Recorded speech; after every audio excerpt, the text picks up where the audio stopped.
নমস্কাৰ, মই মোহাম্মদ বাহাৰুল ইছলাম। আজি আমি আলোচনা কৰিম ছাগলী নতুন ছাগলী ফাৰ্মত সোমোৱাৰ কিছু নিয়ম।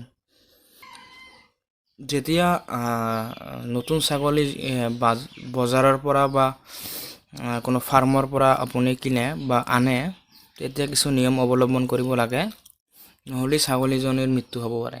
বা প্ৰায় ছাগলী ফাৰ্মাৰে নতুন যেতিয়া ছাগলী ফাৰ্মত উঠায়, তেতিয়া সকলোৰে এনেকুৱা এটা চিটুৱেশ্যন হয় যে ছাগলী অনাৰ পিছত কিছু এসপ্তাহ 10 দিন পিছত ছাগলীজনীৰ মৃত্যু হয়।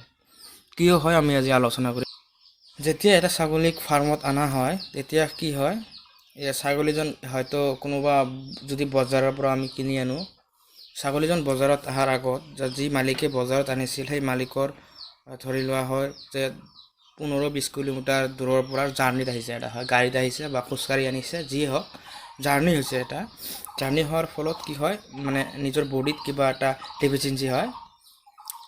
এফালৰ পৰা আনফালে অহা যোৱা কৰাৰ পিছত মানুহৰ কি হয়, বমি ভাৱ হয় বা মূৰ ঘূৰাই, সেনেকুৱা ছাগলীৰ ক্ষেত্ৰতো হয় বা অলপ কিছু বেলেগ হয় ছাগলীৰ ক্ষেত্ৰত। এতিয়া আমি হ'ল কথা কি যে আমি এতিয়া ছাগলীজনক ফাৰ্মত আনি কি ট্ৰিটমেণ্ট বা চিকিৎসা কৰিলে আমি ছাগলীজন ভালকৈ ফাৰ্মত এডজাষ্ট কৰিব পাৰোঁ, সেই আলোচনা আজি আমি কৰিম। প্ৰথম ছাগলী অনাৰ পিছত আপুনি ছাগলীজনক ভালকৈ চেনিটাইজ কৰিব লাগিব। চেনিটাইজ কৰাৰ মানে কি, চেনিটাইজ কৰাৰ নিয়ম হ'ল যে পটাছিয়াম পাৰ মেগনানাইট দি ছাগলীজনক ভালকৈ আমি চেনিটাইজ কৰিম।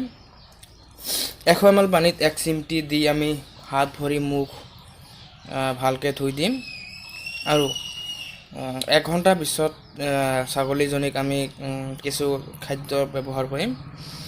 আমি ইয়াত খাদ্য ব্যৱহাৰ কৰাতে আমি দানাজাতীয় খাদ্য ব্যৱহাৰ নকৰোঁ।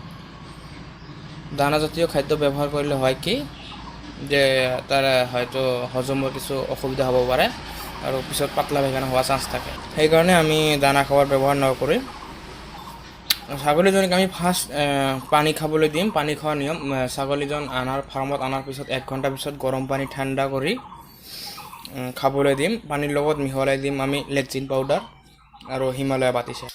যাৰ পিছত মানে 5 পৰা 6 ঘণ্টাৰ পিছত আমি ইনজেকশ্যন দিম বা ধৰক ট্ৰিটমেণ্ট কৰিম। এলোপেথিক ট্ৰিটমেণ্ট আমি কৰিব পাৰোঁ।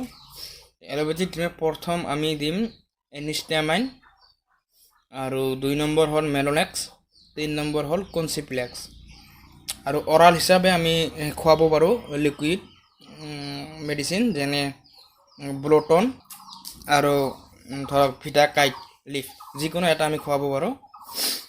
হোমিওপেথিকো ট্ৰিটমেণ্ট দিব পাৰোঁ আমি, যে কিছুমান অঞ্চলত হোমিওপেথিক পোৱা যায়, কিছুমান অঞ্চলত নাযায়, সেইকাৰণে আমি হোমিওপেথিকটো ট্ৰিটমেণ্টটো আলোচনা নকৰোঁ। যদি কাৰোবাক লাগে আমি নিশ্চয় কমেণ্ট কৰিব, আমি আলোচনা কৰিম হোমিওপেথিক ট্ৰিটমেণ্টৰ বস্তু।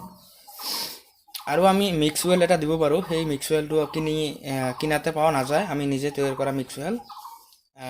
এইটো ভিডিঅ'ত আমি মিক্স ৱেলৰ কথা আজি আলোচনা নকৰোঁ। নেক্সট ভিডিঅ'ত যদি কাৰোবাক মিক্স ৱেলৰ লাগে, তেনেহ'লে আমি মিক্স ৱেলৰ ওপৰত ভিডিঅ' বনাম। ধন্যবাদ। আজি ভিডিঅ'টো ইমানলৈকে। যদি আপোনাক কোনোবা ভিডিঅ'ৰ ওপৰত বা ট্ৰিটমেণ্টৰ ওপৰত ভিডিঅ' লাগে, নিশ্চয় আমাক কমেণ্ট কৰিব, আমি ভিডিঅ' বনাম।